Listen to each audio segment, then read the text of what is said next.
Pour ne rien manquer, abonnez-vous maintenant. Les vraies voix Sud Radio, 17h-20h, Philippe David, Cécile de Ménibus.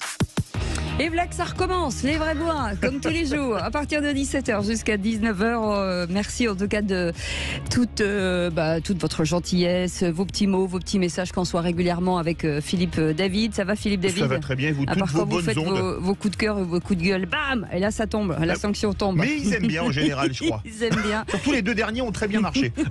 Ils aiment bien vous secouer un peu. C'est le mec qui s'aime, tu vois. Non, Ouais, mais tu vois, non, mais c'est extraordinaire. Le type qui J'ai s'aime. reçu beaucoup de messages. c'est Philippe pour ça. David, ouais, mes deux derniers coups de gueule ont super bien marché. Non, mais Ouais, le c'est gars, ça. il s'aime, quoi. Le mec, il doute de rien. Il a C'est raison. bien. la meilleure méthode pour Oui, entendre dire c'est bien. ça. Ouais, Je suis assez excusez-moi, d'accord mais avec toi. si je compte sur vous pour dire du bien de moi, je vais attendre longtemps. hein. Je suis Ça, là. c'est pas Merci faux. Cécile. Oui, Je mais suis vous, là, je suis évidemment, là, je suis là. vous, Philippe Bilger. Oui, mais ne parlez pas trop quand même. Mais hein, vous n'êtes ni torve ni fourbe, vous, contrairement à d'autres. Oui, Allez, oui. bienvenue les amis, on est ensemble jusqu'à 19h avec ce numéro magique, mythique 0826 300 300. Il y a des gens qui voudraient nous le prendre, eh ben non, il est à nous, on est désolé, c'est Et comme on ça. lâche pas. Allez, au sommaire de cette émission avec un peu de sérieux, la milice russe Wagner doit-elle être considérée comme une organisation terroriste? On en parlera à 17h30. Le député Renaissance de Paris, Benjamin Haddad, doit défendre aujourd'hui avec ses collègues centristes, LR et écologistes, le vote de résolution qualifiant cette milice russe Wagner d'organisation terroriste. En cause, la cruauté du groupe, les multiples exactions et les actes de barbarie commis en Ukraine, en Syrie ou en Afrique. Les parlementaires français lancent l'offensive, Philippe. Oui, même si les USA ont reconnu que le groupe paramilitaire était sur la liste des organisations criminelles et non pas terroristes, seules l'Ukraine, la Lituanie et l'Estonie la considèrent comme terroriste. Est-ce que pour vous, Wagner c'est une organisation terroriste comme Daesh ou est-ce que c'est une organisation paramilitaire comme Blackwater? Dans tous les cas de figure, appelez-nous au 0826 300 300. Et puis on parle de fraude fiscale, de lutte contre la fraude fiscale. Est-ce que Françoise de Gois tremble. un gage donné à la gauche après la réforme des retraites, en tout cas Gabriel Attal, qui est le ministre délégué des comptes publics, a présenté ce mardi un plan qui cible les fraudeurs chez les ultra-riches et chez les multinationales pour alléger la pression sur le petit contribuable en saisissant d'un combat, bien sûr, de longtemps porté par la gauche française. Le gouvernement entend répondre aux besoins de justice sociale dans le pays. Les réactions se sont bien entendu pas faites attendre. On a le droit de rire ou pas? On peut rire. Y compris ce matin dans ce studio, puisque Marine Le Pen était avec Patrick Roger. Elle accuse le gouvernement de ne pas avoir de principe et d'avancer soit en débranchant des oppositions, soit en obtenant quelques voix. Pour la présidente du groupe RN à l'Assemblée nationale, le plan de lutte contre la fraude fiscale du gouvernement n'est qu'une réponse aux revendications de la gauche et de l'ultra-gauche. Alors est-ce que pour vous, après la réforme des retraites qui a mis toute la gauche dans la rue, c'est une réforme, un gage donné à la gauche? Dans tous les cas de figure, que vous soyez d'accord, que vous ne soyez pas d'accord, le numéro mythique reste le même, le 0826 300 300. Et à cette question, lutte contre la fraude fiscale, et c'est un gage donné à la gauche après la réforme des retraites, pardon. C'est un oui à 58%. On vous attend au standard, bien entendu, et sur notre compte Twitter. Bienvenue à tous. C'est les vraies voix jusqu'à 17h. 19h. Les vraies voix Sud Radio. Parce que si c'est jusqu'à 17h, c'est fini. Depuis 7 minutes. Merci d'avoir passé ces 7 minutes avec nous. En tout cas, aujourd'hui, avec nous, Philippe Bilger est avec nous. Bonsoir, Philippe. Bonsoir, Ah oui. Cécile. Bien, vous avez une petite laine. Ah oui. Vous avez froid? Vous avez froid?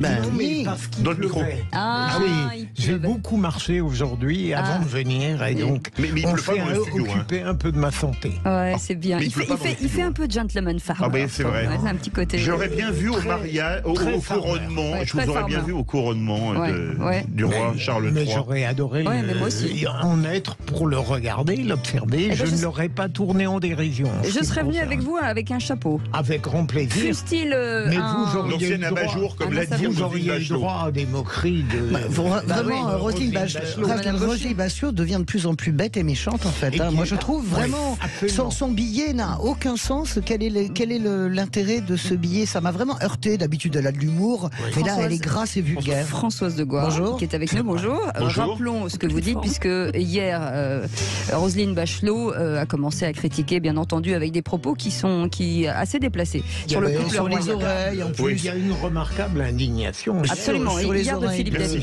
sur les oreilles de Charles. Enfin, moi j'ai Oui, trouvé c'est qu'est-ce qu'il lui a pris. Elle Bah est oui, devenue c'est- grotesque en c'est- fait. Et puis, bon. Bon, bref, Vous en allez- tout cas, on continue ce tour de table avec Sophie Gauguin qui est avec nous. Bonsoir Sophie. Bonsoir, Sophie. Contente de vous retrouver, vice-présidente de la région Normandie, en charge de l'économie. Tout va bien? Non, c'est mon côté un peu princier, pardon. J'avais un petit côté comme dis ça. donc. Oui, non, mais elle pense à Guillaume le Conquérant qui était normand. Oui, voilà, on a quand on parle de la cour quelques d'Angleterre. points historiques majeurs avec nos amis britanniques. Ah ouais, donc, c'est vrai. Voilà, dont on regrette la décision sur le Brexit avec plein de conséquences. Et oui, non, enfin, il n'y a pas de polémique à avoir. Non, il n'y a pas de polémique. On évoquait tout à l'heure hors antenne les phobies de chacun. Alors vous, Philippe Bilger, vous aviez peur des rats. J'ai dominé. Ça y est, vous avez dominé les rats. J'ai phobie, même ici. Il vaut mieux à Paris. J'aime tout le monde. Non, moi, je ne veux pas parler de mes phobies. Non. Non, je ne veux pas en parler parce que ça regarde que moi. Voilà. Bah oui. Ok, c'est pas grave. J'ai pas envie que. Je comprends. Non, moi j'ai pas envie que des gens s'amusent à jouer avec ça. Non, mais en tout cas, vous avez peur de quelque chose. Voilà, Voilà, c'est c'est ça. ça. Sophie, il y a un truc qui vous fait peur ou pas? Moi, j'ai très peur des araignées. Oui. Moi j'ai très peur de Philippe David. C'est une phobie. Elle a une phobie. Voilà. Elle est Philippe Davidophobe. Il y a un truc qui vous fait peur ou pas? Non, Un non, animal, moi, je suis un plutôt, insecte. Non, j'arrive à gérer. Ah, vous On avez peut déjà- dire votre phobie, Cécile. Bah oui, je viens de le dire, les Oui, araignées. Et on en a même sauvé une. Ben vous oui, voyez, on en a a fait sauvé du une et, social. C'est bien. Bah oui, c'est ça. Bien. Mais j'ai l'impression que les Français, ça tourne un petit peu en rond, quoi. C'est les rats, les araignées, serpents, les oui. serpents. C'est un petit peu oui, logique. non, mais donc moi j'ai expliqué que les neurosciences ont une explication. Ah oui. En fait, les neurosciences qui progressent ont l'explication, je trouve ça assez intéressant, de la mémoire collective des êtres humains, dont tout nous reste les frayeurs quand on devait lutter contre les grands reptiles, quand on devait lutter contre les grandes araignées.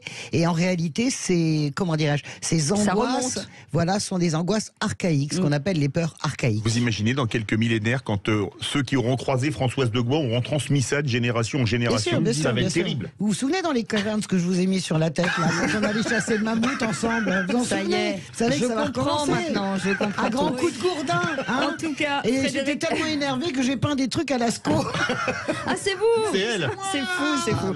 Allez, Frédéric, Vous peignez moins bien que Gauguin. qui nous appelle du Gard est avec nous. Bonsoir, Frédéric. Pardon, Frédéric. Bonsoir Frédéric. Bonsoir à vous. Salut Bah, Frédéric. vous avez des phobies, Frédéric?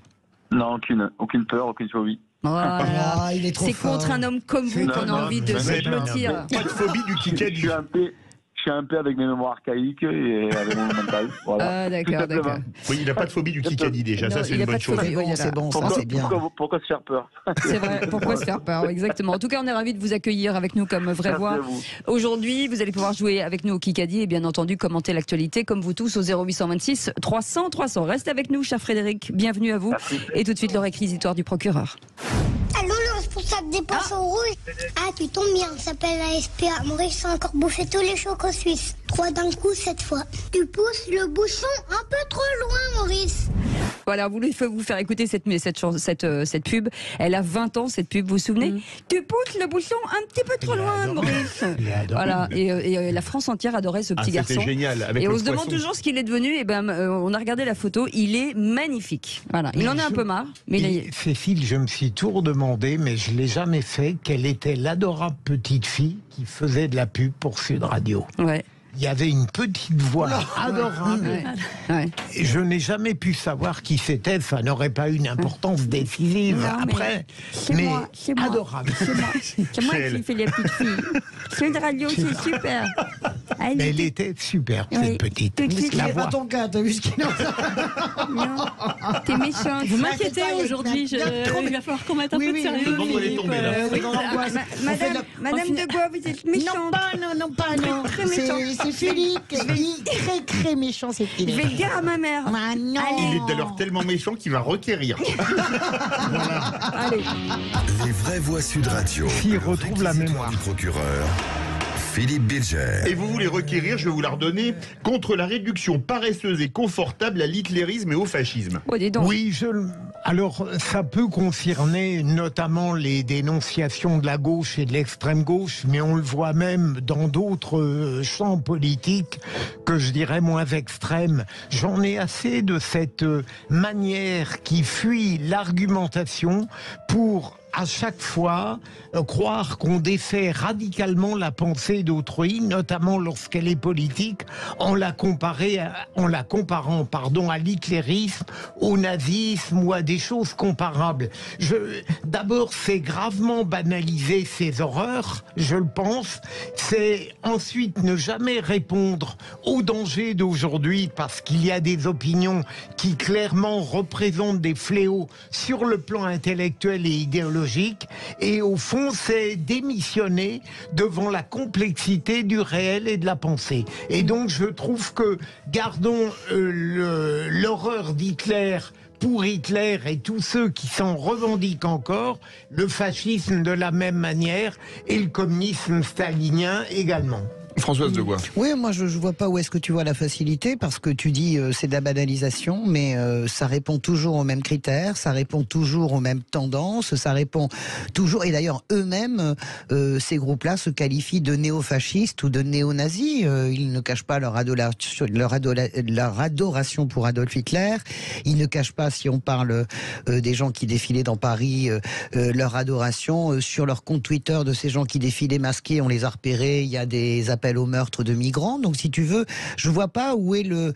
Je pense moi que l'histoire fonctionne très souvent sur les mêmes réflexes, et que le national-socialisme est une idéologie, la révolution conservatrice en est une autre, le fascisme en est une également, et ces groupes-là en tout cas se revendiquent. C'est bizarre que tu sois plus, comment dirais-je, plus souple qu'eux, puisque eux-mêmes se revendiquent. Giorgia Meloni, la première au début de sa carrière, comme néo-fasciste, et Prigojine par exemple se revendique comme adorateur du nazisme. Donc si tu veux, je vois pas pourquoi tu trouves qu'il y a un problème, alors que les principaux intéressés eux-mêmes se glissent dans cette peau-là et dans cette lignée idéologique. Pardon, Sophie, si vous l'autorisez, dans la polémique quotidienne, combien de fois on entend venant de la gauche ou de l'extrême gauche des accusations sur des pensées avec lesquelles elles ne sont pas en accord, en disant c'est du fascisme, je ne vois pas dans le personnel politique qui a traité l'autre de fascisme et d'hitlérisme.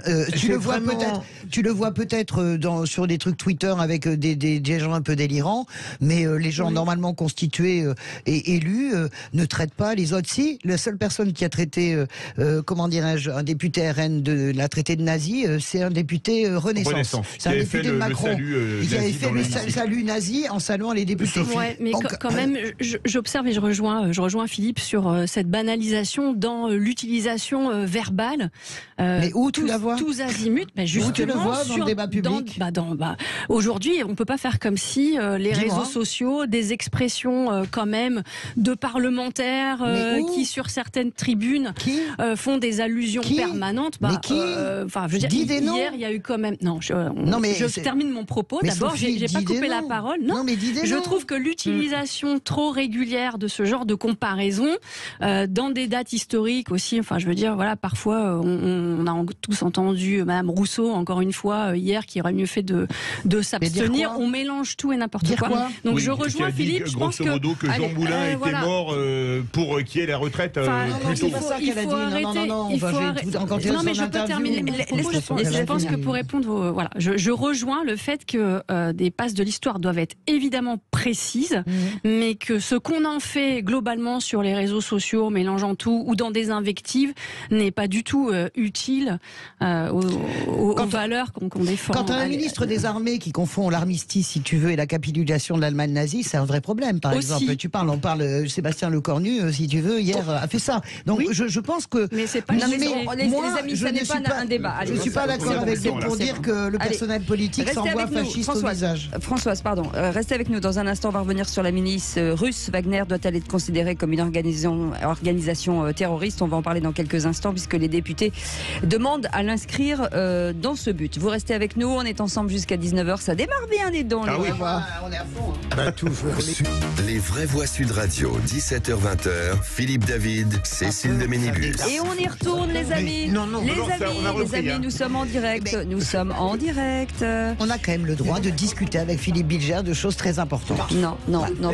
Les repères. Voilà, j'ai vous perdez les repères. Que l'émission est remarquable quand elle ne se déroule pas. Je vais vous rappeler quelque chose. Quand on dit on est en direct, on est vraiment en direct. On ne le dit pas, mais c'est lui, il n'arrête pas. Mais toi, tu fais ton finky tous les jours. Voilà, tu oublies les trucs. Moi, je suis un peu décalé. Voilà. Philippe Bilger est avec nous, Françoise de Gois est avec nous et Sophie Gauguin est avec nous. La sage. Sophie Gauguin, la sage. Et ce numéro que vous adorez, 0826 300 300, bien entendu, vous allez l'utiliser pour nous appeler tout à l'heure jusqu'à cette question. La milice russe Wagner doit-elle être considérée comme une organisation terroriste? Pour l'instant, vous dites non. Vous dites non. Non à 77%. Bon, voilà. Venez nous le dire, ça nous intéresse. En attendant, 3 mots dans l'actu, c'est avec Félix Mathieu. Les vraies voix Sud Radio. Bonsoir Félix Mathieu. Bonsoir tout le monde. Et vos 3 mots dans l'actu sont conflit, interdiction et bras de fer. Un conflit entre l'armée russe et la milice Wagner, alors que le président Poutine promettait la victoire tout à l'heure. Au même moment, le chef du groupe paramilitaire publiait une diatribe contre les mensonges de l'état-major russe. Les manifestations d'ultra-droite seront désormais interdites. Gérald Darmanin promet de passer la consigne au préfet et il renvoie la responsabilité à la justice pour celle du week-end dernier. Et puis un bras de fer inédit selon le journal Le Monde. L'ancienne ministre de la Santé Agnès Buzyn refuserait de se rendre aux convocations de la Cour de justice de la République. Les vraies voix Sud Radio.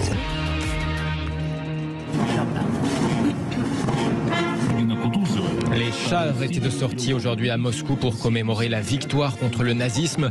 Défilé militaire et discours du président Poutine qui a dressé un parallèle historique 78 ans après la fin de la Seconde Guerre mondiale et plus d'1 an après avoir déclenché une guerre d'invasion contre son voisin ukrainien. La civilisation est de nouveau à un tournant. Une guerre a été lancée contre notre patrie. Mais nous avons lutté contre le terrorisme international. Nous protégerons également le peuple du Donbass et nous assurerons notre propre sécurité.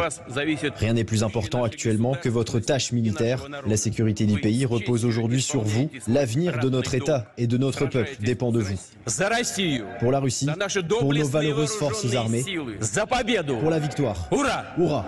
Et pendant que le président russe s'exprimait à Moscou, le chef du groupe militaire Wagner a jeté un pavé dans la mare dans une vidéo publiée en ligne. Evgeny Prigojine accuse la hiérarchie militaire russe de tromper le président Poutine quant à l'état de l'offensive en Ukraine. Si tout est fait pour tromper le commandant en chef, Vladimir Poutine, alors soit le commandant en chef vous déchirera le cul, soit ce sera le peuple russe qui sera furieux que la guerre soit perdue. Selon lui, les informations sur les avancées ukrainiennes ne remontent pas du terrain. Les munitions promises à ces troupes Wagner n'arrivent pas, dit-il. Des munitions qui seraient nécessaires, ajoute-t-il, pour prendre Bakhmout, épicentre des combats dans l'est de l'Ukraine. En tout cas, cette diatribe en pleine commémoration historique et pendant le discours de Vladimir Poutine, cette diatribe du chef de la milice Wagner illustre de façon spectaculaire le conflit entre cette milice et l'état-major russe. On en parlera dans quelques instants. Autre sujet, Gérald Darmanin demande au préfet d'interdire toutes les manifestations d'ultra-droite. Le ministre de l'Intérieur interrogé à l'Assemblée nationale sur cette manifestation du comité du 9 mai samedi à Paris. Le rassemblement n'avait pas été interdit. 600 manifestants d'ultra-droite ont donc pu défiler avec le visage dissimulé, des croix celtiques. Inacceptable, réagit Gérald Darmanin. Ce qui s'est passé dans les rues de Paris pour cette manifestation est évidemment inacceptable et la Première ministre a eu raison de dire que ces vues de manifestants étaient profondément choquants pour la République. Au mois de janvier dernier, sur le même motif, nous avons souhaité interdire cette manifestation que le tribunal administratif de Paris, et je le regrette, nous a sommé malheureusement de pouvoir laisser s'organiser. Cette manifestation ne présentait pas a priori les difficultés qui nous permettaient, selon le code que votent les parlementaires. Le tribunal a jugé 3 mois avant, monsieur le député. Ceci étant dit, vu en effet ce que nous avons vu dans les rues de Paris, j'ai donné comme instruction au préfet de police que tout militant d'ultra-droite ou d'extrême droite, ou toute association ou collectif à Paris comme partout sur le territoire national, qui déposera des manifestations dans ce sens que vous avez décrit, les préfets prendront des arrêtés d'interdiction et nous laisserons donc les tribunaux juger de savoir si la jurisprudence permettront en effet de tenir ces manifestations. Gérald Darmanin à l'Assemblée nationale cet après-midi. Franchement, sérieux, ils se moquent du monde tous. Ils se réveillent, t'as l'impression qu'ils sont partis en week-end, en vacances. D'ailleurs, je voyais Darmanin se faisant photographier à Lisbonne pour son week-end. Ils ont le droit de se reposer, c'est pas ça. Mais d'un seul coup, tout le monde semble se réveiller. Depuis le 6 mai, cette manif, moi je l'ai tweeté le 6 mai au soir. C'est d'un seul coup, c'était quasiment ni vu ni connu. Il a suffi que quelques journalistes s'en emparent et que du coup BFM s'en empare et que les chaînes de télévision s'en emparent pour que ça devienne d'un seul coup une affaire d'État. C'est complètement délirant quand même. Sérieusement, t'as 48 heures de retard à l'allumage. Et qu'est-ce que c'est cette histoire d'ultra-droite? Ça s'appelle l'extrême droite qui a défilé dans la rue. Ils connaissent absolument les gens qui sont dans le cortège. Allez donc voir les comptes Twitter de ces gens-là. Vous verrez ce que ça dit. Longtemps, j'ai reproché à Gérald Darmanin de ne s'occuper que des identitaires, et il s'occupait pas des violences de gauche et d'extrême gauche. Mais là, il se réveille. D'ailleurs, ce sont des gens qui se qualifient eux-mêmes de néo-nazis, quasiment. Voilà, c'est ce qu'on disait tout à l'heure. Il n'y a pas de doute là-dessus. Oui, effectivement, c'est une faute de l'avoir autorisé. C'est pas comme si c'était pas connu et de pas avoir, réagi assez rapidement sur cette question. Allez, autre sujet, Gérald Darmanin. On termine, pour cette info du journal du Monde. L'ancienne ministre de la Santé, Agnès Buzyn, refuserait de se rendre aux convocations de la Cour de justice de la République. Oui, à propos du début de la crise Covid, sa mise en examen pour mise en danger de la vie d'autrui avait été annulée en janvier par la Cour de cassation. Agnès Buzyn reste témoin assisté. Elle peut donc être convoquée par la CJR, sauf que ses avocats font valoir, selon Le Monde, qu'elle ne souhaite plus répondre après l'avoir fait déjà une vingtaine de reprises. Elle aurait même écourté son dernier entretien avec les 3 magistrats. Pour rappel, la Cour de justice de la République est la seule à même de juger les ministres pour les décisions prises dans l'exercice de leurs fonctions. Ces magistrats pourraient théoriquement la forcer à se rendre à leur convocation par la force, mais pas sûr, selon Le Monde, qu'ils aillent jusqu'à une telle extrémité. Un mot, Philippe Bilger, vous avez le droit de refuser de répondre quand vous êtes ministre ? Normalement non, et j'espère, moi ça ne me scandaliserait pas qu'on la fasse venir sous la contrainte. Il faut tout de même, on avait déjà vu la désinvolture avec laquelle le garde des Sceaux lui-même traitait la commission d'instruction. Alors Agnès Buzyn, c'est tout de même assez intéressant. Elle bénéficie de l'état de droit, puisque cet état de droit annule sa mise en examen, mais elle considère que le respect de l'état de droit ne l'oblige pas à venir. Non, mais on tombe sur la tête. Allez, vous restez avec nous dans quelques instants. Notre premier grand débat du jour, on va revenir sur la milice russe Wagner qui doit-elle être considérée comme une organisation terroriste. C'est le député Renaissance de Paris, Benjamin Haddad, qui défendra aujourd'hui avec ses collègues centristes, LR et écologistes, le vote de résolution qualifiant justement cette organisation de terroriste. 0826 300 300, on en parle dans quelques instants. On vous souhaite la bienvenue. Bienvenue à tous, ce sont les vraies voix jusqu'à 19h avec Philippe Bilger ce soir, Françoise Degois et Sophie Gauguin. Et vous, au 0826 300 300, notre vraie voix du jour, c'est Frédéric qui nous appelle du Gard. Et tout de suite, c'est le grand débat du jour. Les vraies voix Sud Radio, le grand débat du jour. 500 mobilisés russes sont mis dans un avion à destination de Rostov, au sud de la Russie. Là, ils sont censés recevoir une formation pour rejoindre l'armée russe, sauf que rien ne se passe comme prévu. Ils arrivent dans la région de Louhansk, en Ukraine. Une cinquantaine environ finira par signer ce fameux contrat Wagner. L'objectif principal de toute entreprise militaire privée, défendre les intérêts d'un gouvernement s'il ne peut pas utiliser son armée régulière. Nos objectifs, ce sont des revenus financiers et la possibilité de prendre le contrôle d'un grand marché de ressources pétrolières. Ils sont équipés d'armes légères, voire de lance-roquettes, et ils sont assistés également de drones qui sont considérés par les Ukrainiens comme un élément clé de cette stratégie. Il est clair que pour nous, Wagner est un adversaire redoutable et qui a des méthodes qui sont proches de méthodes terroristes.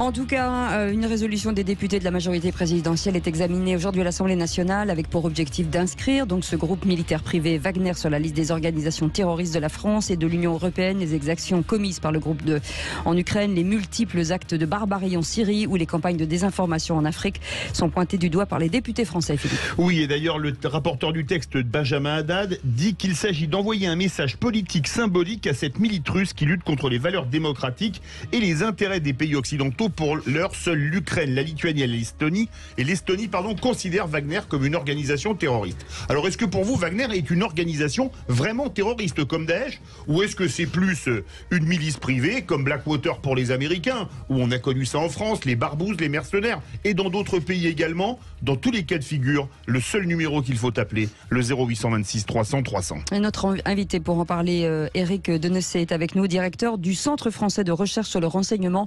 Bonsoir, bienvenue sur Sud Radio. Bonsoir. Bonsoir. Bienvenue. Dans quelques instants, on reviendra vers vous. Avant cela, Philippe Bilger, peut-être un tour de table sur cette milice russe Wagner vue de la France, ce qu'on imagine d'elle. Alors, sous le contrôle de notre invité, on parle beaucoup de Wagner. J'ai appris dans la présentation que vous avez faite que c'est considéré à l'heure actuelle comme une organisation criminelle et que certains souhaiteraient... Par les USA. Le Benjamin Haddad. souhaiterait l'étiqueter organisation terroriste.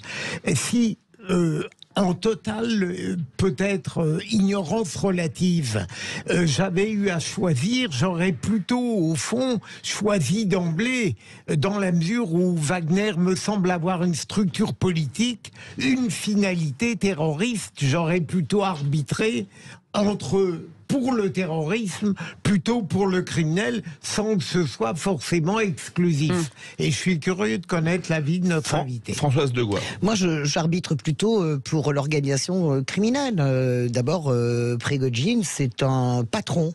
Donc là, ce qu'il est en train de faire, il met une pression quasiment de patron à son principal pourvoyeur d'ordre, commanditaire, qui s'appelle Vladimir Poutine. Il y a quelque chose d'extrêmement cynique dans ce que fait Prigojine en ce moment. Les Russes tiennent Bakhmout à peu près à 70 ou 80%.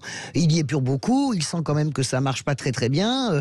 Il a d'autres business, Prigojine, en Centrafrique. Il a du business en Syrie. Je parle mal, mais je parle comme lui pense. Donc il est d'abord un patron d'une boîte privée qui se retrouve en difficulté, et il est également un patron d'une organisation criminelle avec, on sait très bien comment sont recrutés les milices Wagner. Donc moi, les mots ont un sens. Est-ce que Wagner, c'est dans l'horreur sur les populations civiles, évidemment, mais est-ce que Wagner, c'est Daesh? Est-ce que Wagner commet des attentats? Wagner se livre à une activité de criminel de guerre. Attention, parce que les mots ont un sens, le moment viendra peut-être où il y aura des jugements. Moi, j'ai jamais considéré que nous étions dans le crime contre l'humanité parce que ça a un sens. Nous sommes dans des crimes de guerre. Attention à ne pas tout mélanger. Pour moi, c'est d'abord une organisation criminelle. Oui, c'est une organisation de mercenaires qui utilise des règles propres, et justement, je pense que le débat qu'on a, et ça va être très intéressant d'avoir l'avis de notre invité, nous interroge sur l'état du droit international dans les conflits. Parce que la question qu'on se pose là, c'est quel est le rôle d'un groupe privé dans un conflit international, et jusqu'où sa puissance économique vient orienter des décisions politiques. On a bien vu, d'ailleurs, il parle mal, Françoise, on a bien vu les propos tout à l'heure. Mais bon, il parle comme quelqu'un qui veut faire du business. Ça va être très intéressant de voir votre point de vue. Avec nous, Éric Dénessé, directeur du Centre français de recherche sur le renseignement. Pour faire la synthèse entre nos trois vraies voix, il y a des avis assez divergents. Quel est le vôtre ? Mais écoutez, d'abord, c'est en aucun cas une organisation terroriste, parce qu'elle ne répond pas aux critères que l'on met, pas d'attentat, pas d'idéologie. Ça ne veut pas dire que Wagner soit respectable. Mais je pense qu'avant d'apporter une réponse, il faut quand même, je dirais, éclairer ce qui se passe dans l'ensemble des pays du monde. Les Américains utilisent des sociétés militaires privées de ce type depuis très longtemps, et au même titre que Wagner, elles ont participé à toutes les opérations militaires en Afghanistan, en Irak et jusqu'en Syrie, où elles se sont livrées elles-mêmes à de très nombreuses exactions, à des trafic, même du trafic. Du trafic de drogue, des criminels. Ils n'ont jamais été poursuivis par la justice américaine, qui les a systématiquement infiltrés des pays où ils se trouvaient. Donc, ce que fait Wagner est hautement condamnable. Je crois que tout le monde est d'accord là-dessus. Mais encore une fois, faisons attention à ne pas nous polariser sur l'arbre qui cache la forêt. Ce sont des pratiques qui sont répandues dans tous les pays du monde. Les Américains, depuis le début de l'invasion illégale de l'Irak en 2003, ont fait la même chose. Donc, on peut bien sûr condamner Wagner. On peut décider que c'est une organisation non pas terroriste, mais qui a des pratiques criminelles, parce que ce n'est pas non plus au sens mafieux du terme une organisation criminelle, parce que son but n'est pas que de commettre des crimes, même s'il y a des crimes de guerre qui a priori sont commis en Ukraine. Mais si on condamne Wagner, ce qui est tout à fait possible, n'oublions pas que de ne pas faire deux poids deux mesures et de passer sous silence toutes les exactions américaines, parce que dans ce cas-là, on oublierait effectivement les massacres, les crimes, les trafics qui ont été commis de la même manière par les Américains en Irak, en Syrie et en Afghanistan. Éric Dénessé, pour ceux qui nous écoutent, qui pourraient ne pas voir vraiment la différence entre une organisation criminelle et une organisation terroriste, qu'est-ce que ça changerait visiblement face à un tribunal, par exemple ? D'abord, une organisation criminelle ne dépend normalement pas d'un État. Elle peut avoir des liens avec un État. Wagner, c'est plus un ensemble de sociétés qu'une seule et unique structure, fonctionne à la fois comme une structure privée qui gagne de l'argent en faisant des actions de sécurité. Elle est aussi, d'une autre façon, le bras armé de Moscou sur un certain nombre de théâtres d'opérations extérieures. Et donc, ses liens avec le pouvoir russe. Oui, mais pardon de vous couper, la cruauté est la même. On parle de cruauté de la milice Wagner, au même titre, la cruauté avec la mort au bout, on est dans la même chose que Daesh. Non, pardon. Il y a deux choses. Il y a des exactions qui sont documentées, qui sont réelles, qui doivent être condamnées partout en Afrique, au Mali, en Centrafrique. Et donc, ce sont des exactions, ce sont des débordements, ce sont des choses qui sont tout à fait inqualifiables. Mais encore une fois, nous retrouvons en parfaite symétrie la même chose. Alors, chez les Africains du Sud, à partir des années 90, mais également chez les Américains. Donc, nous n'avons à ce jour jamais qualifié Blackwater d'organisation criminelle. Pourquoi le faire aujourd'hui pour Wagner? Je pense qu'il faut le faire pour les deux ou pas le faire du tout. Oui, et puis nos propres mercenaires à nous, Eric, on peut aussi parler de nos propres... on a les poètes du jour, hein, nous aussi. Hein, vous savez, quand on sabote le Rainbow Warrior et qu'on tue un militant écologiste, c'est aussi un acte pas criminel. Mais là, c'était pas une milice, c'était les services secrets français. C'était le service secret français. Donc moi, pour répondre à quelle est la différence? La différence, une organisation terroriste répond à un critère généralement précis qui est le critère politique. C'est Arafat, par exemple, la cause palestinienne, l'OLP, quand il est réfugié à Tunis, qui commet des attentats au nom d'une revendication politique qui ne dépend pas d'un État ou au nom d'une revendication religieuse. Généralement, c'est comme ça qu'on considère qu'on peut définir ce qu'est une organisation terroriste. Wagner n'est pas une organisation terroriste, en ce sens que Wagner est une entreprise privée payée pour être le supplétif et souvent être en pointe par rapport à l'armée russe. Entre parenthèses, le défilé aujourd'hui sur la place rouge. Non, mais ça, on comprend bien, Françoise. Ma question n'était pas de dire ça. Ma question était de dire que les exactions sont les mêmes, que finalement la cruauté et les morts à la fin sont les mêmes. La guerre, c'est ça, et les gens sont méchants. J'ai pas fini, Françoise, laissez-moi finir. C'est juste de dire qu'est-ce que ça changerait devant un tribunal. C'est juste de dire ça. Mais parce que qu'est-ce que ça change devant un tribunal? Est-ce que vous allez traîner Wagner devant la Cour pénale internationale? Je n'en sais rien. Est-ce que vous allez traîner Vladimir Poutine devant la Cour pénale internationale? Peut-être, l'histoire le dira. L'histoire le dira. Moi, je ne le sens pas du tout comme ça. Vous pouvez traîner Milosevic devant la Cour pénale. Vous traînez le dirigeant d'un pays qui siège au Conseil de sécurité de l'ONU. Écoutez, moi, je vous dis bon courage. Et puis on y a traîné Laurent Gbagbo, qui n'était pas le plus grand criminel de l'histoire. On est d'accord. Oui, d'accord, mais enfin, c'est pas le même pays. On est d'accord. J'aimerais, Eric Denessé, vous entendre confirmer. Je suis un peu gêné, mais c'est mon tempérament politique, par l'assimilation absolue que vous faites entre Wagner et les milices américaines. Mais ça, vous pourrez le confirmer. Deuxième élément, est-ce que on ne pourrait pas concevoir que, mandaté par certains États, Wagner met en œuvre un certain nombre de critères qui relèvent précisément d'organisations terroristes? Éric Denessé. Non, je ne pense pas du tout. Et en ce moment, Wagner étant sous les faits de l'actualité, sous les lumières de l'actualité, sous les feux, voilà, je vais y arriver. Bien sûr, on mesure pleinement toutes les exactions et tous les crimes qui sont commis, et notamment en situation de guerre. Mais en situation de guerre, les crimes sont commis aussi par les forces régulières des deux camps qui s'affrontent et qui généralement débordent joyeusement sous l'effet des combats.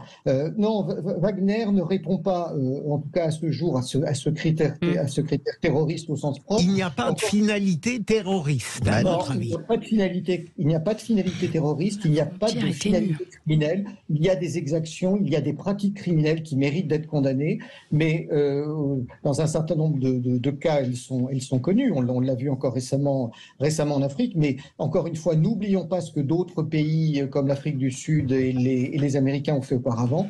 Donc là, on est vraiment sur des choses qui relèvent de crimes de guerre, de crimes classiques qui méritent d'être punis. Mais encore une fois, la finalité n'est pas celle ni d'une organisation criminelle, ni celle d'une organisation terroriste. Et pour répondre à mon interlocutrice de tout à l'heure, on ne peut évidemment pas comparer un seul instant l'affaire du Rainbow Warrior en 1985, bien sûr. qui a entraîné la mort accidentelle et non voulue, d'un photographe sur un navire par le biais des services français, puisqu'il n'y avait pas l'intention de tuer. Bien sûr. J'insiste sur un point, la loi française a interdit la création de sociétés militaires privées, donc nous n'avons pas de sociétés militaires privées en France, ce qui nous a privé sur le plan financier de nombreux marchés, mais qui sur le plan éthique nous honorent. Nous avons eu bien sûr dans le passé des mercenaires, mais les mercenaires ne répondaient ni à une logique d'entreprise, ni à une logique terroriste, et étaient employés par des États étrangers. Donc il y a des nuances, mais les nuances entre les différents niveaux sont assez importantes. Je suis d'accord. 0826 300 300, Frédéric qui nous contacte. Vous voulez réagir, Frédéric? Oui, écoutez, très belle analyse d'Éric, de votre invité. Excusez-moi, Éric Denessé. Voilà, donc vraiment une très belle analyse. Je ne peux pas en dire beaucoup plus. Je suis d'accord dans son analyse. Après, comme Wagner ou une autre entreprise ou même armée régulière qui tue des gens, la guerre est quelque chose d'horrible.